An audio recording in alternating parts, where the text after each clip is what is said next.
പഠിക്കാം. യാത്ര ചെയ്യാൻ എല്ലാവർക്കും ഇഷ്ടമാണ്, അല്ലേ? ആർക്കെങ്കിലും ഇഷ്ടമില്ലാത്തതുണ്ടോ? യാത്ര പലർക്കും പല അനുഭവങ്ങളാണ് നൽകുന്നത്. പുതിയ കാഴ്ചകളും അനുഭവങ്ങളും അറിവുകളും നൽകുന്ന കൗതുകം ചെറുതല്ല.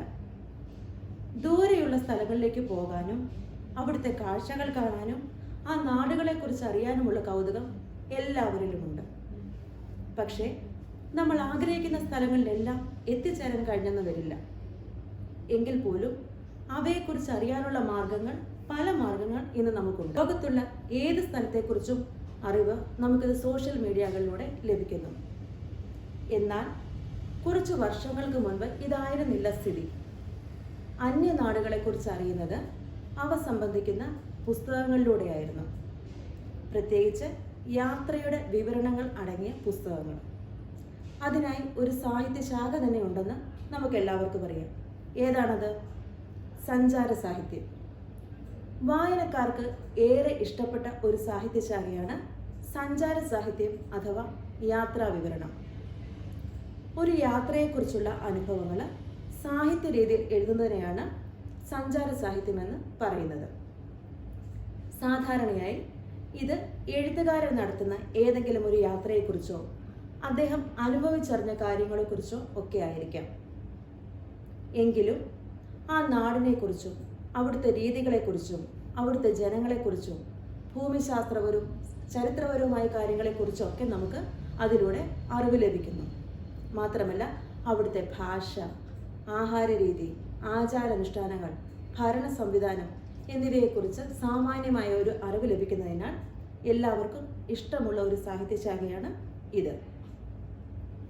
മലയാളത്തിൽ സഞ്ചാര സാഹിത്യം ആരംഭിക്കുന്നത് പാറേമാക്കിൽ തോമാക്കത്തനാരുടെ വർത്തമാന പുസ്തകം എന്ന കൃതിയോടുകൂടിയാണ്. അദ്ദേഹം നടത്തിയ റോമ യാത്രയുടെ വിവരണമാണ് ഈ കൃതിയിൽ പ്രതിപാദിച്ചിരിക്കുന്നത്. മലയാളത്തിൽ സഞ്ചാര സാഹിത്യത്തെ ഏറെ വിപുലപ്പെടുത്തിയത് എസ്.കെ. പൊറ്റക്കാടാണ്. ഇന്നത്തെ പോലെ യാത്രാ സൗകര്യങ്ങളോ താമസ സൗകര്യങ്ങളോ ഒന്നുമില്ലാതിരുന്ന ഒരു കാലത്ത് അദ്ദേഹം ലോകരാജ്യങ്ങൾ സന്ദർശിച്ച് മഹത്തായ കൃതികൾ മലയാളത്തിന് സംഭാവന ചെയ്തു. സന്തോഷ് ജോർജ് കുളങ്ങര, ജോർജ് ഓണക്കൂർ, രാജൻ കാക്കനാടൻ, എം.ടി. വാസുദേവൻ നായർ, ആശാ മേനോൻ, സക്കറിയ തുടങ്ങിയ പ്രതിഭകളൊക്കെ ഈ സാഹിത്യരംഗത്ത് തിളങ്ങിയിട്ടുണ്ട്. ഇന്ന് കാലം മാറിയതോടെ സഞ്ചാര സാഹിത്യ കൃതികൾ വർദ്ധിച്ചു. സൗകര്യങ്ങൾ വർദ്ധിച്ചതനുസരിച്ച് സഞ്ചാര സാഹിത്യ കൃതികളും വർദ്ധിച്ചു.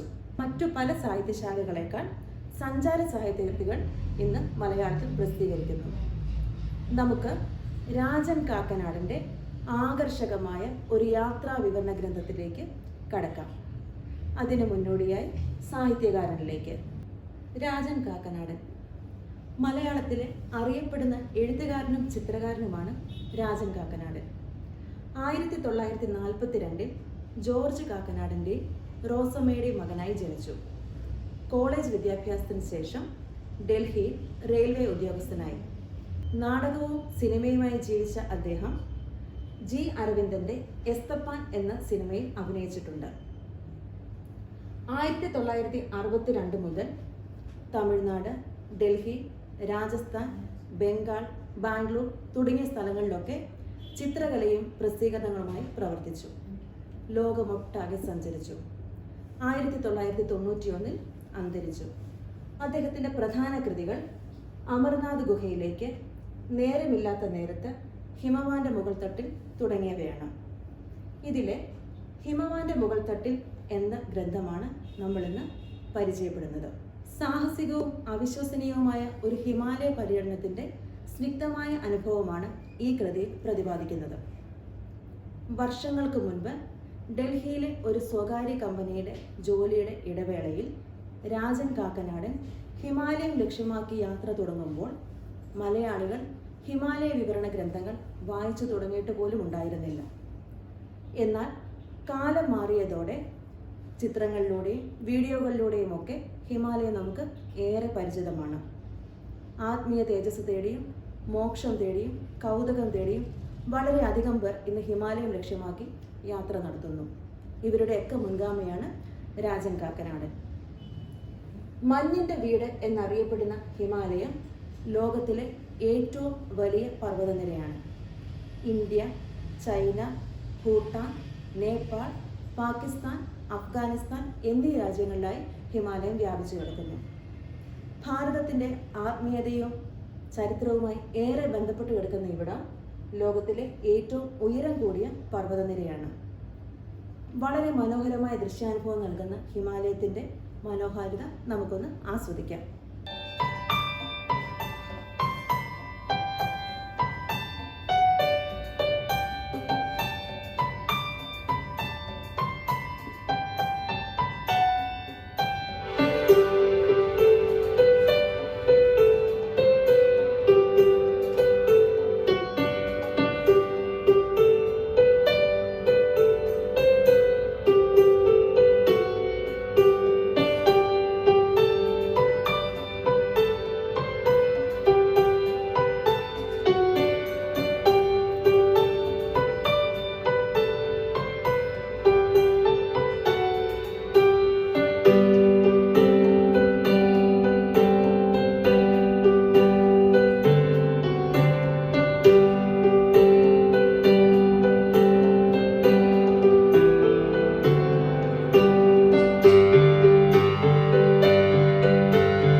ഹിമാലയത്തിലേക്ക് രാജൻ കാക്കനാടൻ നടത്തിയ യാത്രയിലേക്ക് നമുക്കൊന്ന് നോക്കാം.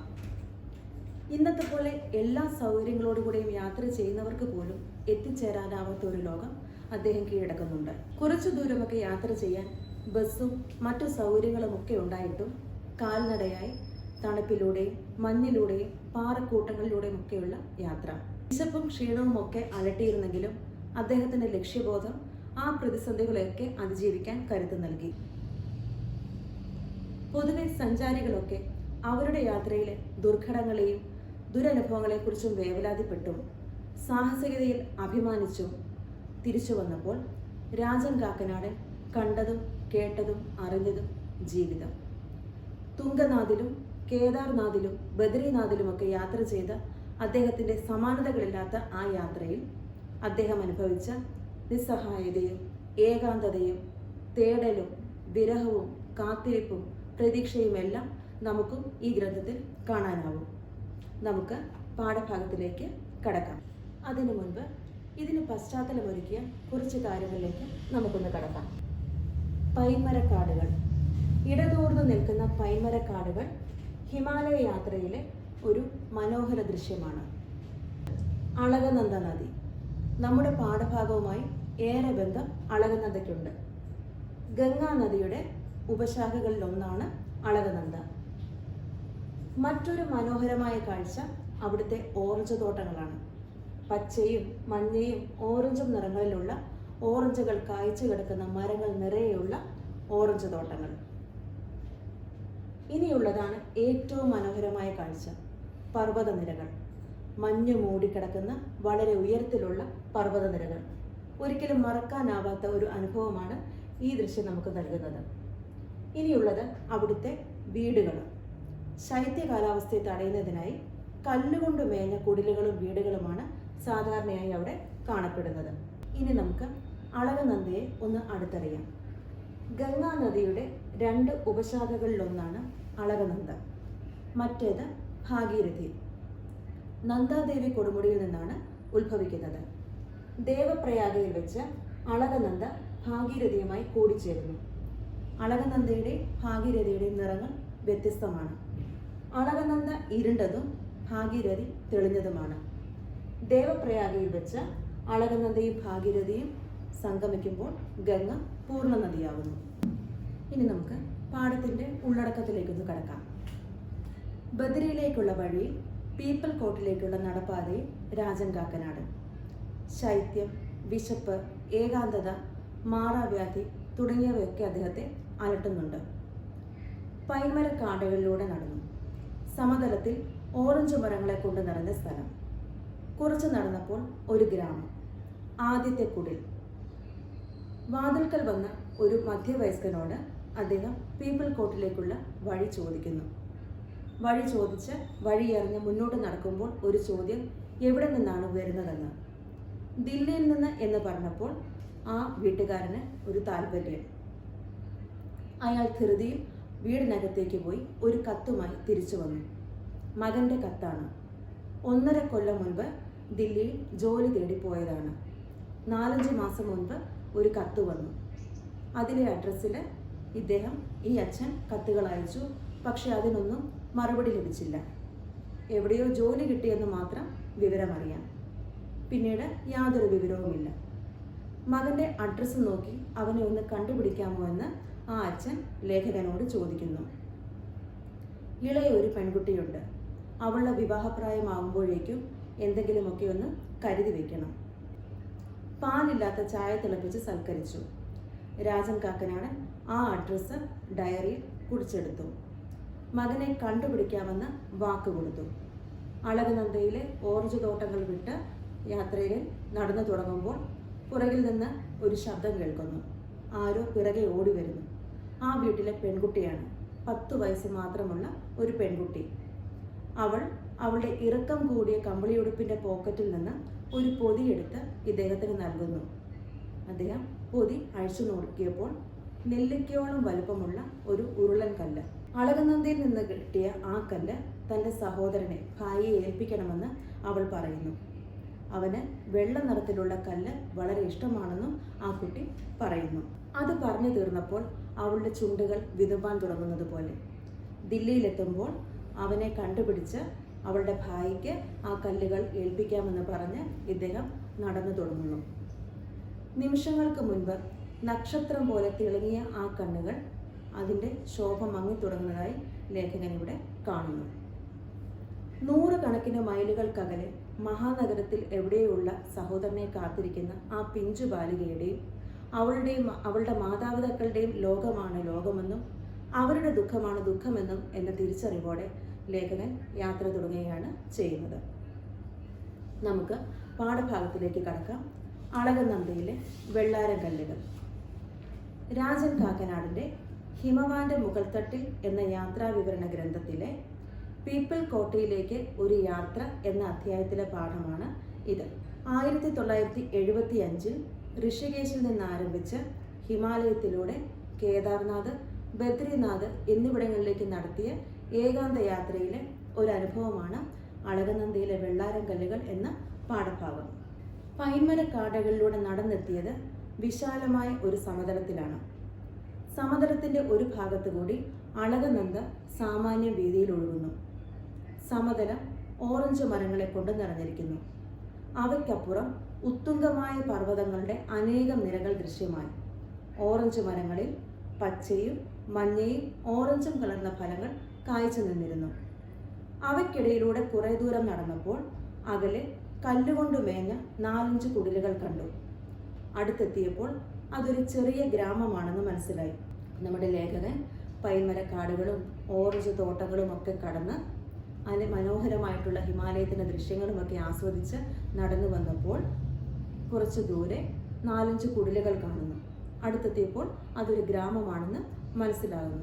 ഈ ഉത്തുംഗമായ പർവ്വതനിരകളാണ് അദ്ദേഹം കണ്ടത്. അതായത് വളരെ ഉയരത്തിലുള്ള പർവ്വതനിരകൾ, നിറയെ മഞ്ഞ് മൂടിക്കിടക്കുന്ന ആ പർവ്വതം കാണാനായിട്ട് വളരെയേറെ ഭംഗിയാണ്. ആദ്യം കണ്ട കുടിലിനുള്ളിൽ നിന്ന് കുട്ടികളുടെയും മുതിർന്നവരുടെയും സംസാരം കേട്ടു. ഞാൻ കുടിലിൻ്റെ വാതിൽക്കൽ ചെന്നു. അതിനുള്ളിൽ ആരൊക്കെയോ ഉണ്ട്. ആദ്യമായി വാതിൽക്കലെത്തിയത് 10 വയസ്സ് പ്രായം വരുന്ന ഒരു പെൺകുട്ടിയാണ്. അവൾ ഗഡ്വാളി യുവതികളെ പോലെ വസ്ത്രധാരണം ചെയ്തിരുന്നു. അപ്പോൾ നമ്മുടെ ലേഖകൻ ആദ്യം കണ്ട കുടിലിൻ്റെ വാതിൽക്കൽ എത്തുന്നു. അവിടെ 10 വയസ്സ് പ്രായമുള്ള ഒരു പെൺകുട്ടിയാണ് കണ്ടത്.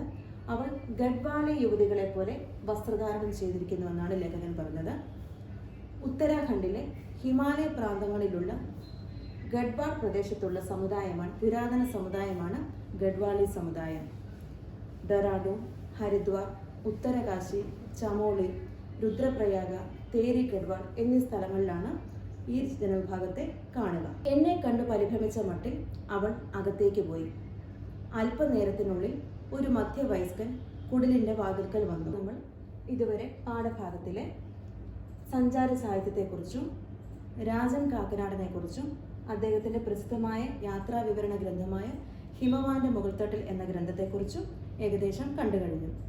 ഇനി പാഠവുമായി ബന്ധപ്പെട്ട കുറച്ച് പ്രവർത്തനങ്ങളുണ്ട്. ഒന്ന്, മലയാളത്തിലെ 10 യാത്രാ വിവരണ ഗ്രന്ഥങ്ങളുടെ സാഹിത്യകാരന്മാരുടെ പേരെഴുതുക. അപ്പം അടുത്ത ക്ലാസ്സിന് മുൻപായിട്ട് നിങ്ങളെല്ലാവരും ഇത് ചെയ്തിരിക്കുക. ഏവർക്കും നല്ലൊരു ദിനം ആശംസിച്ചുകൊണ്ട് നിർത്തുന്നു.